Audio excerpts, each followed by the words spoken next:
Trading বার্তা চ্যানেলের তরফ থেকে আপনাদের সকলকে স্বাগত জানাচ্ছি। প্রতিদিনের মতো আজকেও চলে এসেছি আপনাদের সঙ্গে কিছু সুইং ট্রেডিং স্টক নিয়ে আলোচনা করব বলে। চলুন দেখে নিই আগামী কালকের জন্য কোন কোন স্টকগুলি আমি আমার ওয়াচ লিস্টে অ্যাড করেছি। সবার আগে যে স্টকটা নিয়ে আমি ডিসকাশন করব সেটা হচ্ছে বিকাজি ফুড।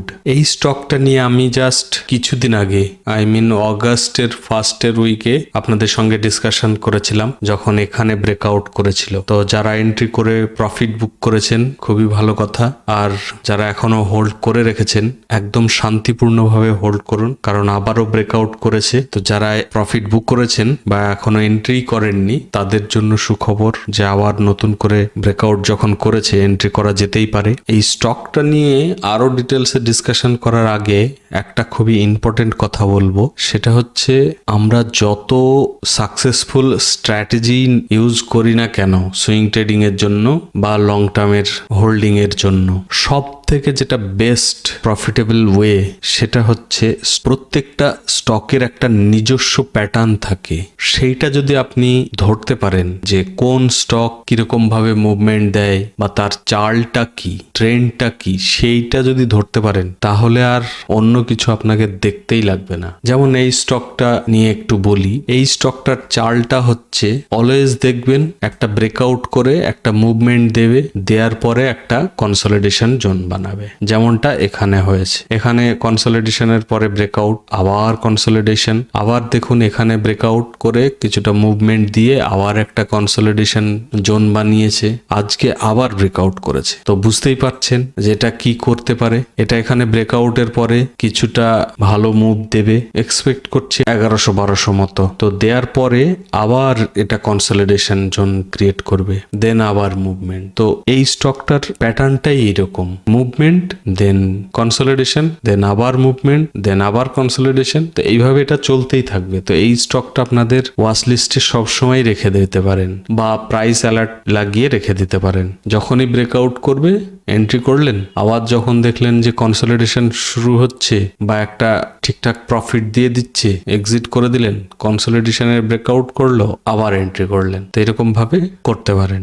যাই হোক, বিকাজির এখন কারেন্ট প্রাইস চলছে 919 সামথিং, আর এর স্টপ লস থাকবে এই গ্রিন যে লেভেলটা দেখছেন কনসলিডেশন জোনটা, তার নিচে যদি ওয়ান ডে ক্যান্ডেল ক্লোজ করে তাহলে এক্সিট। নিচের লেভেলটা হচ্ছে 815 সামথিং। তো এর নিচে ক্লোজ দিলে স্টপ লস নিতে হবে। আর টার্গেটের জন্য এসএল ট্রেল করতে পারেন। মোটামুটি আমি এক্সপেক্ট করছি 1100 থেকে 1200 পর্যন্ত একটা মুভমেন্ট ওয়ান সাইডেড আসবে। মেবি হতে পারে 1-2 দিনের রেড ক্যান্ডেল বানাতেও পারে। তো 1100-1200 মতো মুভমেন্ট দিয়ে আবার কনসলিডেশন জোন ক্রিয়েট করার একটা টেন্ডেন্সি আছে স্টকটির। চলুন নেক্সট স্টক দেখে নিই।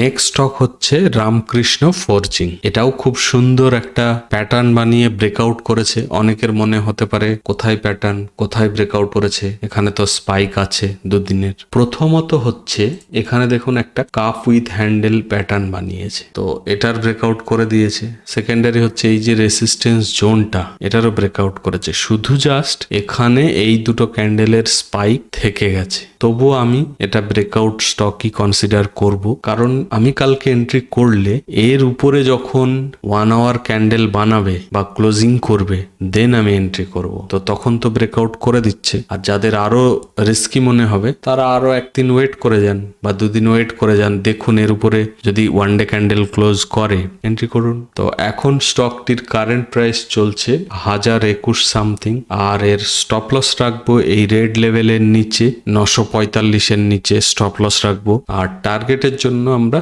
এসএল ট্রেল করতে থাকবো। তবে এটার টার্গেট মোটামুটি এক্সপেক্ট করছি মিনিমাম 1500-র কাছাকাছি, আর তারপরে তো বাকিটা এসএল ট্রেল করতে করতে যতটা আসে। ঠিক আছে, নেক্সট স্টকে যাওয়ার আগে চার্টটা একটু আন্ডু করে নিই, ক্লিন করে নিই। ক্লিন করতে করতে আপনাদেরকে একটা রিকোয়েস্ট করি, সেটা হচ্ছে আপনারা প্লিজ ভিডিওটাকে লাইক করবেন, আর চ্যানেলটা সাবস্ক্রাইব করা না থাকলে অবশ্যই সাবস্ক্রাইব করবেন। আপনারা প্লিজ এইটুকু সাপোর্ট করুন, আমি আপনাদের সঙ্গে আছি। যখন যা আপনাদের কোয়ারি থাকবে প্লিজ ভিডিওর নিচে কমেন্ট করবেন, আমি যত তাড়াতাড়ি সম্ভব আপনাদের কোয়ারির রিপ্লাই দেব। তো প্লিজ লাইক করতে ভুলবেন না, বা সাবস্ক্রাইব করা না থাকলে অবশ্যই সাবস্ক্রাইব করে নিন। ঠিক আছে, চলুন এবার নেক্সট স্টক দেখে নিই। নেক্সট স্টক হচ্ছে HFCL। এটাও খুব ভালো স্টক। অনেকের মনে হতে পারে যে দাদা কি এমন এমন স্টক চুজ করছেন যেগুলো নামই শুনিনি। আমাদের এক্সচেঞ্জে এত স্টক আছে, সব নাম শোনা পসিবলই নয়। তার মানে এই নয় যে স্টকগুলি ভালো নয়। স্টকের মুভমেন্টটা দেখুন কত সুন্দর, হায়ার হাই বানিয়ে উপরে যেতেই থেকেছে। দারুণ স্টক। এইরকম স্টক পেলে আর কি চাই। কত সুন্দর মুভমেন্ট দিচ্ছে দেখেছেন।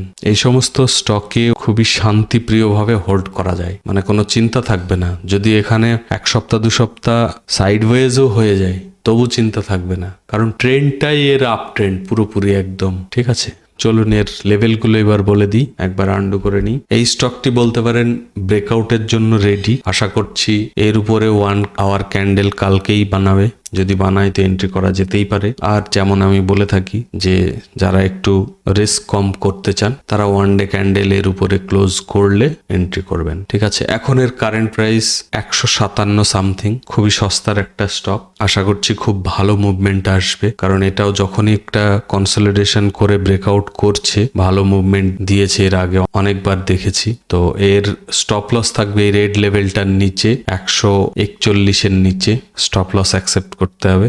আর টার্গেটের জন্য এসএল ট্রেল করতে থাকুন, কারণ আপনি যদি ঠিকঠাক এসএল ট্রেল করেন তাহলে এই সমস্ত স্টকে হিউজ একটা রিটার্ন আপনি বানাতে পারবেন। পুরো ওয়ান সাইডেড র্যালি দিচ্ছে স্টকটিতে। বাকিটা আপনারা নিজেরা অ্যানালাইসিস করে দেখবেন যদি সুইটেবল মনে হয়, বা যে যে স্টকে আপনার সুইটেবল মনে হবে ব্রেকআউট করার পরে বা ক্যান্ডেল ক্লোজ করার পরে শুধুমাত্র সেইগুলোতেই এন্ট্রি করবেন। এমন নয় যে আমি 4টে বা 5টা স্টক নিয়ে ডিসকাশন করছি, আপনি দেখলেন ভালো লেগে গেল মানে সব কটাতেই এন্ট্রি করতে হবে, এমন করবেন না। যেটা ঠিকঠাকভাবে ব্রেকআউট করবে, ভালো গ্রিন ক্যান্ডেল বানাবে, ভালো ভলিউম থাকবে, সেটাতে এন্ট্রি করবেন যেটা আপনার সুইটেবল মনে হবে। যেটা যখনই রিস্কি মনে হবে, যদি আপনার 100%-এর মধ্যে 10%ও যদি মনে হয় যে এটা রিস্কি হয়ে যাচ্ছে, হয় আপনি কোয়ান্টিটি একদম কমিয়ে দিয়ে এন্ট্রি করুন, আর না হলে এন্ট্রি করারই দরকার নেই। যখন যে স্টকটা আপনার প্রচন্ড পজিটিভ মনে হবে, সব দিক থেকে ঠিকঠাক মনে হবে, তখনই সেই স্টকে এন্ট্রি করবেন। আদারওয়াইজ ওয়েট করে যাবেন। আর আমি তো ডেলি ভিডিও বানাচ্ছি, ডিসকাশন তো করছি, একদিন দরকার হলে এন্ট্রি করবেন না। যদি 4টে-5টা স্টক যে ডিসকাশন করলাম সেটার মধ্যে যদি একটাও আপনার সুইটেবল মনে না হয়, করবেন না সেদিন এন্ট্রি, তারপরের দিনের জন্য ওয়েট করুন। বা আমার প্রিভিয়াস ভিডিওগুলো দেখুন, সেখানেও তো সমস্ত স্টক তো আর একদিনেই ব্রেকআউট করে না। কিছু স্টক তো কিছুদিন পরেও ব্রেকআউট করে বা ঠিকঠাক মুভমেন্ট আসে, সেগুলোতে এন্ট্রি করুন। ঠিক আছে, তো চলুন নেক্সট স্টক দেখে নিই। নেক্সট স্টক হচ্ছে মাদারসন। এটাও খুব ভালো একটা স্টক। এটা অনেক দিনের এখানে কনসলিডেশন করে আপ ডাউন করে ফাইনালি ব্রেকআউটের জন্য রেডি। ব্রেকআউট এখন অবশ্য করেনি, বাট ব্রেকআউটের জন্য রেডি, কারণ এর ভলিউমটা হিউজ এসেছে আজকে। তো আশা করছি খুব তাড়াতাড়ি এটা ব্রেকআউট করে একটা ভালো প্রফিটের এক্সপেক্ট করছি। এবার বাকিটা ডিপেন্ড করবে মার্কেট কন্ডিশনের উপরে। তো এটাতে এন্ট্রি করলে এর উপরে ব্রেকআউট করে ক্লোজিং করলে তবেই কিন্তু এন্ট্রি করবেন, আদারওয়াইজ না। কারণ হচ্ছে স্টপ লসটাও একটু বেশি হয়ে যাচ্ছে। দরকার হলে এখান থেকে এই লাস্ট সুইং, এই যে রেড লেভেলটা দেখছেন যেখানে আমি স্টপ লসের লেভেল মার্ক করেছি, মানে 182-র কাছে, এখান থেকে টপটা পর্যন্ত ফিব মার্ক করে গোল্ডেন জোনের নিচেও স্টপ লস প্ল্যান করতে পারেন। ঠিক আছে, তো এখন এর কারেন্ট প্রাইস চলছে 204 সামথিং। যদি এই 209-10-এর উপরে ডে ক্যান্ডেল ক্লোজ করে বা 1 আওয়ার ক্যান্ডেল ক্লোজ করে, বা অনেকে 4 আওয়ার ক্যান্ডেলও পছন্দ করেন ক্লোজিং বেসিসে, তো সেটাও করতে পারেন। মোট কথা এর উপরে মিনিমাম 1 আওয়ার ক্যান্ডেল ক্লোজ করলে, মানে 209-10-এর উপরে ক্যান্ডেল ক্লোজ করলে তবেই এন্ট্রি করা যাবে। ঠিক আছে, আর এর অ্যাকচুয়াল স্টপ লস হবে 181-র নিচে।